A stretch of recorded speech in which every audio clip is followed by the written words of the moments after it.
नमस्कार, ये आकाशवाणी शिमला है। अब आप राजकुमारी चंदेल से प्रादेशिक समाचार सुनिए। आज के मुख्य समाचार। मुख्यमंत्री ने कहा, प्रदेश में ड्रग माफिया को खत्म करने के लिए एनडीपीएस के प्रावधानों में किया जाएगा संशोधन। राज्य में दवाइयों और मेडिकल उपकरणों की खरीद के लिए कॉरपोरेशन का गठन करेगी प्रदेश सरकार। प्रदेश में बच्चों की कम संख्या के आधार पर बंद किए गए ग्रीष्मकालीन स्कूलों के मामले पर फिर से विचार करेगी सरकार।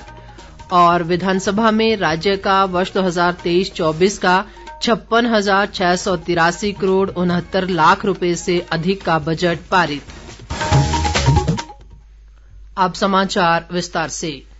मुख्यमंत्री सुखविंदर सिंह सुक्खू ने कहा है कि प्रदेश में ड्रग माफिया को खत्म करने के लिए सजा में और कड़े प्रावधान करने के लिए एनडीपीएस एक्ट के प्रावधानों में संशोधन होगा। शिमला में चल रहे विधानसभा के बजट सत्र में प्रश्नकाल के दौरान आज उन्होंने ये घोषणा की।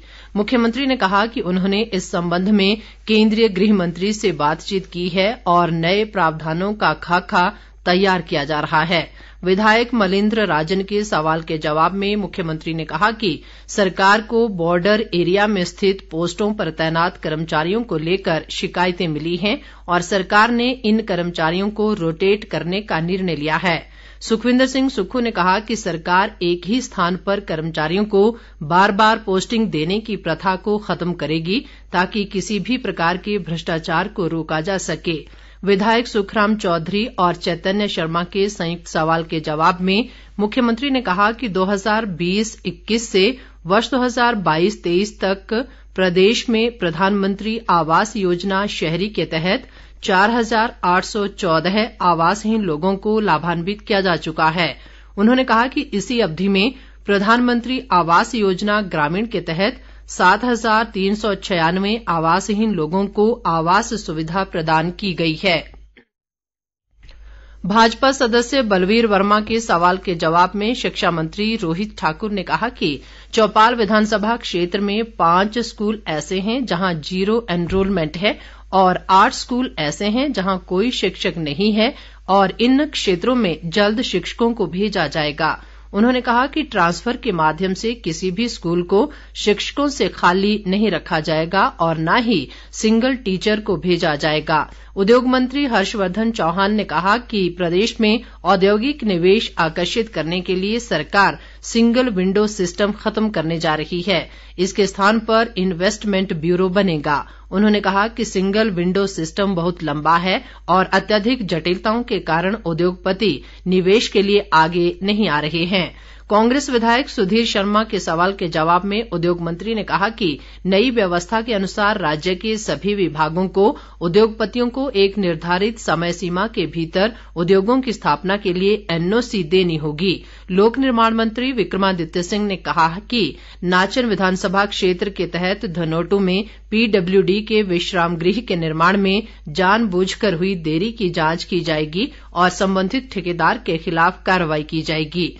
विधायक दीपराज के एक सवाल के जवाब में विक्रमादित्य सिंह ने कहा कि करसोग को एनएच से जोड़ना मौजूदा सरकार की प्राथमिकता है।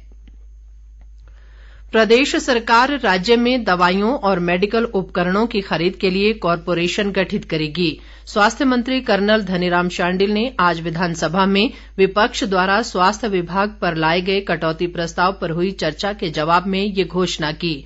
उन्होंने कहा कि सरकार ने प्रदेश में डिनोटिफाई किए गए संस्थानों की पुनः समीक्षा कर इन्हें आवश्यकता के अनुसार फिर से नोटिफाई करने का भी निर्णय लिया है। धनीराम शांडिल ने कहा कि स्वास्थ्य विभाग के कार्य में तेजी लाने और खरीद में पारदर्शिता लाने के लिए सरकार ने मेडिकल कॉरपोरेशन गठित करने का निर्णय लिया है।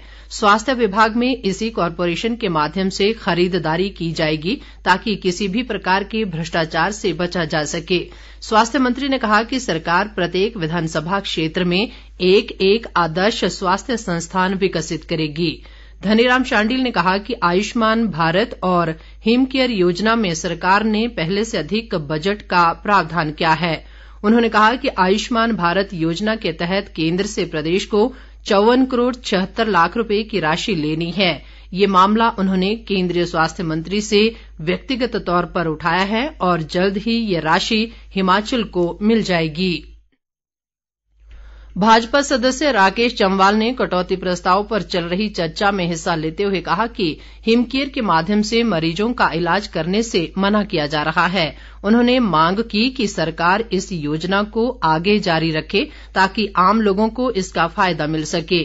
विधायक सुखराम चौधरी ने कहा कि सरकार ने हिमकेयर बंद तो नहीं की, लेकिन इसके तहत देय राशि नहीं दी जा रही है। विधायक विनोद कुमार ने कहा कि जिन अस्पतालों में बड़ी संख्या में मरीज आते हैं उनको डिनोटिफाई किया गया है। उन्होंने इन संस्थानों को फिर से नोटिफाई किए जाने की मांग की।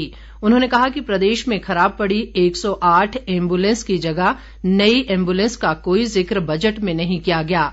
चर्चा के बाद विपक्ष का ये कटौती प्रस्ताव ध्वनिमत से गिर गया। प्रदेश सरकार बच्चों की कम संख्या के आधार पर बंद किए गए ग्रीष्मकालीन स्कूलों के मामले पर फिर से विचार करेगी। शिक्षा मंत्री रोहित ठाकुर ने आज विधानसभा में विपक्ष द्वारा उनके विभाग को लेकर लाए गए कटौती प्रस्तावों पर हुई चर्चा के जवाब में ये बात कही। रोहित ठाकुर ने कहा कि नए शिक्षण संस्थान केवल जरूरत के आधार पर खोले जाएंगे। उन्होंने कहा कि प्रदेश में 455 स्कूल ऐसे हैं जिनमें एक भी शिक्षक नहीं है। उन्होंने कहा कि 3145 प्राइमरी स्कूल एक शिक्षक के सहारे चल रहे हैं। यही कारण है कि शिक्षा के मामले में देश भर में पहले स्थान पर पहुंच चुका हिमाचल आज 11वें पायदान पर है। रोहित ठाकुर ने पूर्व भाजपा सरकार पर कटाक्ष करते हुए कहा कि उसने अपने पहले 4 साल के कार्यकाल में केवल 2 कॉलेज खोले, जबकि अंत के 6 माह में 2 दर्जन कॉलेज खोले गए।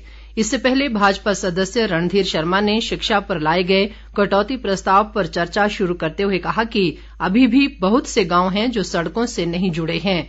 उन्होंने कहा कि कांग्रेस सरकार ने संस्थानों को डिनोटिफाई करने का दौर चलाया है, उससे शिक्षा विभाग भी अछूता नहीं रहा।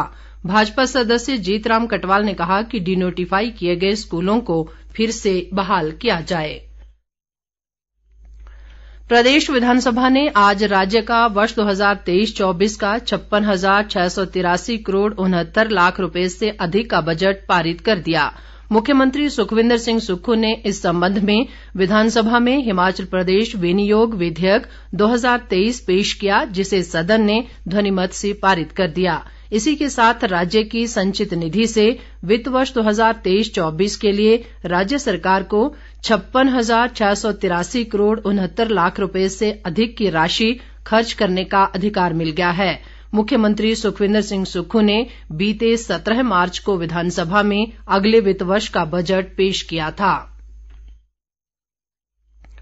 प्रदेश सरकार द्वारा इमरजेंसी के दौरान जेल में गए लोकतंत्र प्रहरियों की सम्मान राशि बंद करने के मुद्दे पर आज विधानसभा में एक बार फिर सदन का माहौल गरमाया। नेता प्रतिपक्ष जयराम ठाकुर ने पॉइंट ऑफ ऑर्डर के माध्यम से सरकार द्वारा लोकतंत्र प्रहरियों की सम्मान राशि बंद करने का मामला उठाया और सरकार से जानना चाहा कि वे इनकी सम्मान राशि कब बहाल कर रही है। इसी दौरान जब विपक्ष को ये मामला उठाने की विधानसभा अध्यक्ष ने इजाजत नहीं दी तो सदन में कुछ देर के लिए हंगामे की स्थिति पैदा हो गई और दोनों ओर से खूब हो हल्ला हो गया। बाद में विधानसभा अध्यक्ष द्वारा जयराम ठाकुर को ये मामला उठाने की अनुमति दे दी गई। इस पर जयराम ठाकुर ने कहा कि लोकतंत्र के लिए लड़ाई लड़ने वाले नेताओं को इमरजेंसी के दौरान जेल में डाला गया और उन पर मीसा जैसा सख्त कानून लगाया गया। हिमाचल में बड़ी संख्या में लोग जेल में रखे गए। उन्होंने कहा कि इन लोकतंत्र प्रहरियों को सम्मान देने के लिए ही पूर्व सरकार ने सदन में विधेयक लाया और उसे कानून बनाया। उन्होंने कहा कि प्रदेश में लोकतंत्र प्रहरियों की संख्या 80 से भी कम है और इन्हें 20,000 व 12,000 रुपए से भी कम की नाम मात्र की राशि दी जा रही थी। उन्होंने पूछा कि जिन लोगों ने अपना जीवन लोकतंत्र की रक्षा में लगा दिया, क्या उनको मिलने वाली राशि को सरकार बहाल करेगी? संसदीय कार्य मंत्री हर्षवर्धन चौहान ने नेता प्रतिपक्ष द्वारा उठाए गए मुद्दे को अव्यावहारिक करार दिया। उन्होंने कहा कि सरकार ने इस बिल को वापस ले लिया है क्योंकि ये पूरी तरह से राजनीतिक था। उन्होंने कहा कि इस बिल से केवल राजनीतिक लोगों को लाभ मिला और इसमें पूर्व मंत्री तथा एमएलए तक शामिल थे। ऐसे में इस बिल का आम जनता से कोई लेना देना नहीं था। केंद्र सरकार की प्रधानमंत्री कौशल विकास योजना के तहत वर्ष 2015 से 31 दिसंबर 2022 तक युवाओं के कौशल प्रशिक्षण पर 123 करोड़ रुपए खर्च किए गए। राज्यसभा में आज सांसद सिकंदर कुमार द्वारा पूछे गए सवाल के जवाब में केंद्रीय शिक्षा, कौशल विकास व उद्यमिता मंत्री धर्मेंद्र प्रधान ने ये जानकारी दी। इस योजना के तहत हिमाचल प्रदेश में 27,000 से ज्यादा युवाओं को नौकरी मिली है। उन्होंने बताया कि इस योजना के तहत प्रत्येक महिला को अपने जिले में स्थित प्रशिक्षण केंद्र तक पहुंचने के लिए 1,000 रुपए मासिक, जबकि जिले से बाहर जाने पर 1,500 रुपए मासिक यात्रा भत्ता दिया जाता है। अंत में मुख्य समाचार एक बार फिर। मुख्यमंत्री ने कहा, प्रदेश में ड्रग माफिया को खत्म करने के लिए एनडीपीएस के प्रावधानों में किया जाएगा संशोधन। राज्य में दवाइयों और मेडिकल उपकरणों की खरीद के लिए कॉरपोरेशन का गठन करेगी प्रदेश सरकार। प्रदेश में बच्चों की कम संख्या के आधार पर बंद किए गए ग्रीष्मकालीन स्कूलों के मामले पर फिर से विचार करेगी सरकार।